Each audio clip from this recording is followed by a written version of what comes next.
This is going to be the best way to level jobs in Dawntrail and getting them from level 90 to 100. And before I cover too much, I want to preface by saying a few things before I get into all the methods. And the first thing is going to be doing the MSQ is guaranteed to get one job to level 100. So plan on doing the entirety of the MSQ on one job, and you will have one class done right out of the gate, and you'll have to be at level 100 and you won't have to worry about leveling at all. Other things to note is at some point you are going to have to unlock flying with the Aetheryte quest.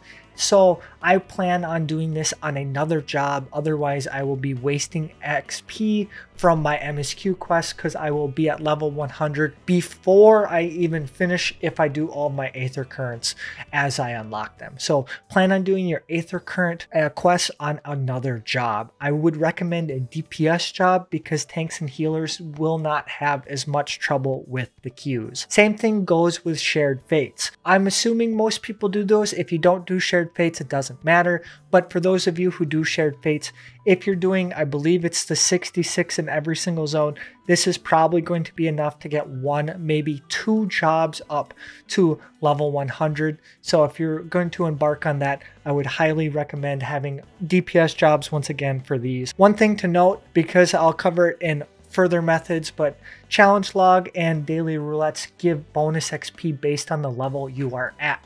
So say you are at level 93 and 7/8.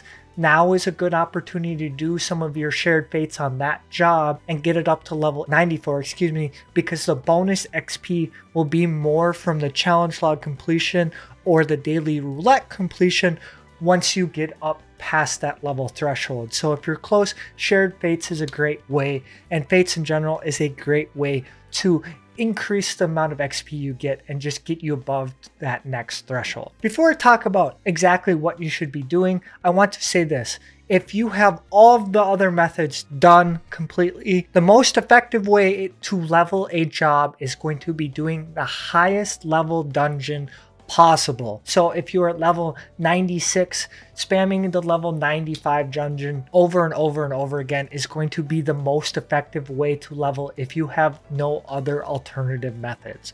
With that out of the way, let's go on to all the methods. And I talked about it shortly just a bit ago, but challenge log, this is going to be a good way to get XP.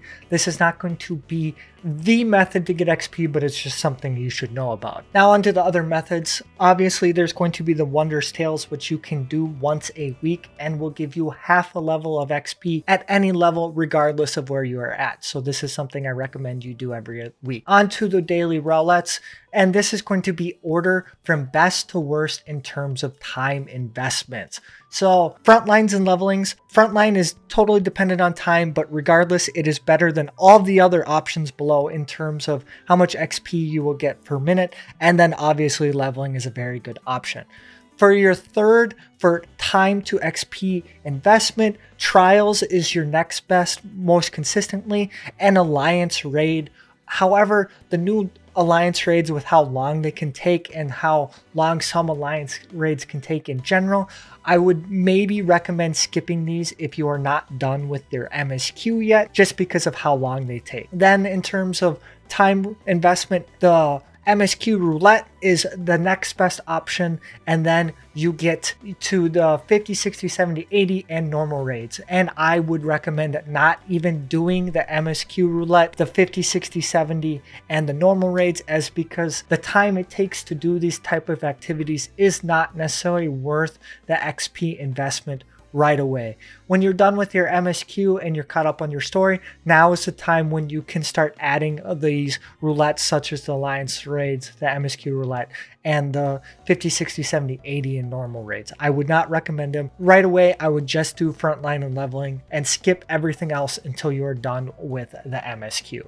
Once again, as a reminder, if you are close to the next level threshold, sprinkle in alternative methods. Maybe this is when you do your trials or your Shared Fates to get up to that next level threshold so that you can get more XP. The next thing is going to be your tribe quest. You for sure want to do your Endwalker tribe quest, as they're quick and give large amounts of XP. You might want to sprinkle in Shadowbringer's tribe quest if time allows for it. I would recommend doing these in between queue times of dungeons dungeons, because this is going to be a great time in order to do quick things that give large amounts of XP. However, for the Shadowbringer tribe quest, this may only be recommended for Viper and Pictomancer. I do not know how effective it will be at level 90 jobs. Now, other than that, there aren't too many things that I would recommend that you do daily in order to get XP. These next methods are now alternative methods that you should do if you need to break up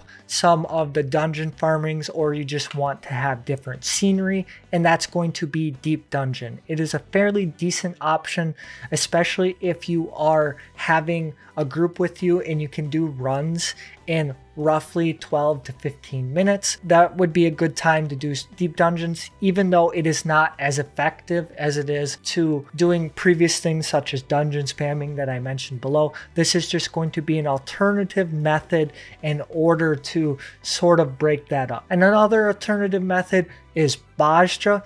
I will say this, I'm not sure how effective it will be from getting from level 90 to 100. The XP did scale when we were doing it in Endwalker, and I did get a few jobs from 80 to 90 fairly quickly. Maybe just leveling Viper and Pictomancer is viable here. I would recommend just keeping an eye on for the first week and see what people are saying, see if anyone tries it out. I will definitely let you know if it is going to be a good method. And one last thing to note is there is going to be duty support and trust.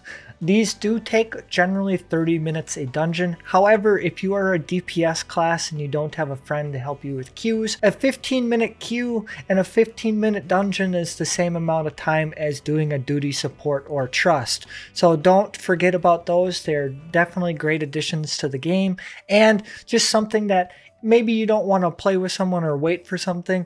The 30 minutes it takes to do a duty support or a trust might be more beneficial to your time than waiting in queue. So don't forget about duty support and trust, and these are also alternative levels for leveling. And if you're a person who wants to get your trust to level 100, now is a great time to do so, because you will have to level them anyway. You might as well level a class while doing it. So if I were to sum everything up, you should do your MSQ, and this will get one class to level 100. And then every single day, I would recommend that you do your daily roulettes of frontline and leveling. From there, you should do tribe quest, especially the Endwalker one, maybe the Shadowbringers one, but after that everything else is going to be considered an alternative method. And then weekly you want to make sure you complete your challenge log and your Wondrous Tale. That's going to be the most effective way to level up in Dawntrail and getting your classes from level 90 to 100. I hope to have most of my jobs to level 100 fairly quickly, hopefully before Savage here, and I will share with you if I find better methods, so keep an eye out for that. But as always, I hope you have a great day.